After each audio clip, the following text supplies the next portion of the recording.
చేస్తున్న ముఖ్యమంత్రి ఈ హౌస్ కు వస్తాను తప్ప అదర్వైజ్ నాకు ఈ రాజకీయాలు అవసరం లేదు. ఇది గౌరవ సభ కాదు. ఇలాంటి గౌరవ సభలో నేను ఉన్నానని మరొకసారి విజ్ఞప్తి చేస్తూ మీకు నమస్కారం. ప్రజలందరికీ విజ్ఞప్తి చేస్తున్నా. నా అవమానం మీరందరూ నిండు మనసుతో ఆశీర్వించమని కోరుతూ అందరికీ నమస్కారం.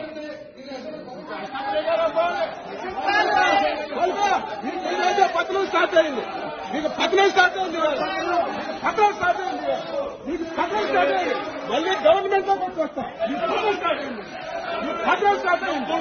ఈ రోజు నుంచి పత్రం స్టార్ట్ అయింది. ఆంధ్రప్రదేశ్ రాష్ట్ర ప్రజలకు అందరికీ నమస్తే.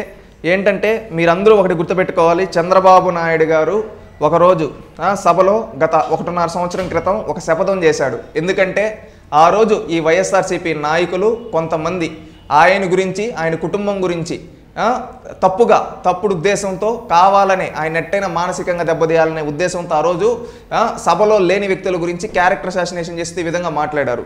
దాంట్లో ఆ రోజు చంద్రబాబు నాయుడు గారు ఒక శపథం చేశారు. ఆ శపథం ఒక్కసారి మనం గుర్తు చేసుకున్నాం.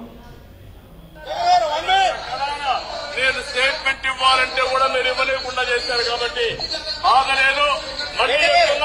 ముఖ్యమంత్రి ఈ హౌస్ కు వస్తాను తప్ప అదర్వైజ్ నాకు ఈ రాజకీయాలు అవసరం లేదు. ఇది గౌరవ సభ కాదు.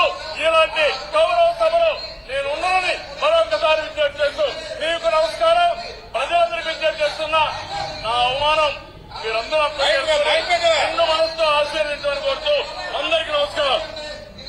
ఇది చంద్రబాబు నాయుడు గారు నవంబర్లో 2021 చేసిన శపథం. ఈ శపథం ఆయన 40 ఏళ్ల రాజకీయంలో ఆయన ఏ రోజు శపథాలు చేయలేదు. కానీ 40 ఏళ్ల రాజకీయంలో ఆయన శపథం చేశాడంటే ఎందుకు శపథం చేశాడు? తన శ్రీమతిని, ఏ రోజు రాజకీయాలకు సంబంధం లేని తన శ్రీమతిని నిండు సభలో ఆ రోజు కౌరవులు ఏ విధంగా అయితే ఆడవాళ్ళను అవమానించారు, దాన్ని మించి ఈ వైసీపీ కౌరవులు అవమానిస్తే ఆ రోజు ఆయన నిండు సభలో చెప్పాడు. ఏమని చెప్పాడంటే, నాకు ఈరోజు జరిగిన అవమానం కనీసం మాట్లాడుతుంటే మైక్ కూడా ఇవ్వకుండా ఈ సభాపతి అవమానించాడు. నేను చెబుతున్నా, రేపు మళ్ళీ ఈ సభలో ముఖ్యమంత్రిగానే అడుగు పెడుతా. ఈరోజు మీరు ఈ సభని కౌరవ సభగా మార్చారు. దీన్ని గౌరవ సభగా మార్చి ప్రజాస్వామ్యాన్ని బ్రతికించి నేను ఈ సభలో అడుగు పెడతా అని ఆ రోజు నారా చంద్రబాబు నాయుడు గారు ఛాలెంజ్ చేశారు. 2024 జూన్ 4వ తేదీ ముఖ్యమంత్రిగా చంద్రబాబు నాయుడు గారు ఎన్నిక కాబోతున్నారు. ఆ రోజు జగన్మోహన్ రెడ్డి చేసింది ఇంత అంత తప్పు కాదు. ఆ రోజు ఎకిలి నవ్వులు నవ్వాడు. దుర్యోధన దుశ్శాసనుడు లాగా ఆ రోజు చంద్రబాబు నాయుడు గారు మాట్లాడుతూ ఉంటే ఈ జగన్మోహన్ రెడ్డి ఒక దుర్యోధనుడు, దుశ్శాసనుడు, రావణుడు నవ్వినట్టుగా ఎకిలి నవ్వులు నవ్వాడు చంద్రబాబు నాయుడు గారు బాధతో మాట్లాడుతుంటే.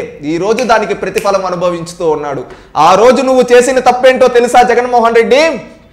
ఎవరైనా కానీ చరిత్రలో ఆడవాళ్ళ జోలికి వస్తే రాజ్యాలే కూలిపోయాయి, ఆడవాళ్ళ జోలికి వస్తే వాళ్ళ కుటుంబాలే నాశనం అయిపోయాయి. ఆ విధంగా నువ్వు ఆ రోజు ఒక రాజకీయాలకు సంబంధం లేని మహిళని, నీ తల్లి వయసున్న మహిళని నిండు సభలో నీ పార్టీ రాక్షసుల చేత కావాలని నీ సునకానందం కోసం అవమానించేలా చేశావు.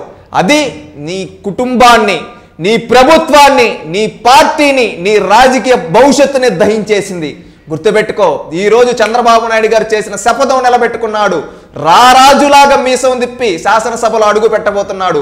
నువ్వు ఆ రోజు 151 మంది నాకు తిరుగులేదని ఎగిసిపడ్డావు. ఈ రోజు కనీసం 25 మంది కూడా శాసనసభలో నీ పార్టీ వాళ్ళు లేకుండా చేశారు ప్రజలు. ఇకనైనా మారు.